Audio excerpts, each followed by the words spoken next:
दक्षिण सोलापूर तालुक्यातील बसवनगर आणि मंद्रुप येथे शुक्रवारी 6 मार्च रोजी दोन वेगवेगळ्या ठिकाणी एक तरुण आणि एका तरुणीने गळफास घेऊन आत्महत्या केली। या दोन्ही घटनांमुळे परिसरात खळबळ उडाली आहे। पहिली घटना बसवनगर येथे घडली। पल्लवी किसन पवार वय 19 राहणार बसवनगर तालुका दक्षिण सोलापूर हिने अज्ञात कारणावरून राहत्या घराच्या लोखंडी पाईपला काळ्या रंगाच्या साडीच्या साहाय्याने गळफास घेऊन आत्महत्या केली।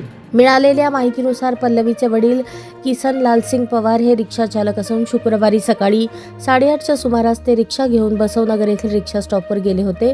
दरवाजा आतून बंद असल्याने संदेश पवार आणि रमेश नाईक यांनी दरवाजा तोडून आत पाहिले असता हा प्रकार लक्षात आला।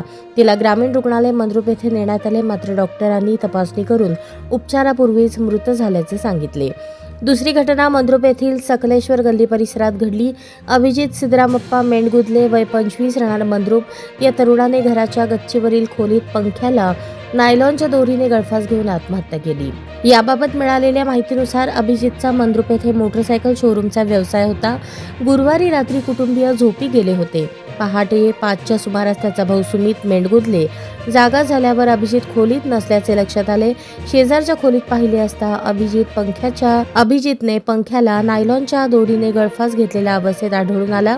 उपचारासाठी ग्रामीण रुग्णालयात नेले असता उपचारापूर्वीच त्याचा मृत्यू झाल्याचे डॉक्टरांनी घोषित केले। दोन्ही प्रकरणांची मंद्रुप पोलीस ठाण्यात नोंद झाली असून हवालदार शिंदे व सहाय्यक फौजदार बापू शिंदे, पोलीस नाईक सचिन मसलखांब पुढील तपास करत आहेत। हा आपला हक्काचा चॅनल AG न्यूज संपादक अंबादास गज्जर या YouTube चॅनलला लाईक करा, शेअर करा, सबस्क्राईब करा। संपर्क 94 92 37 68 92।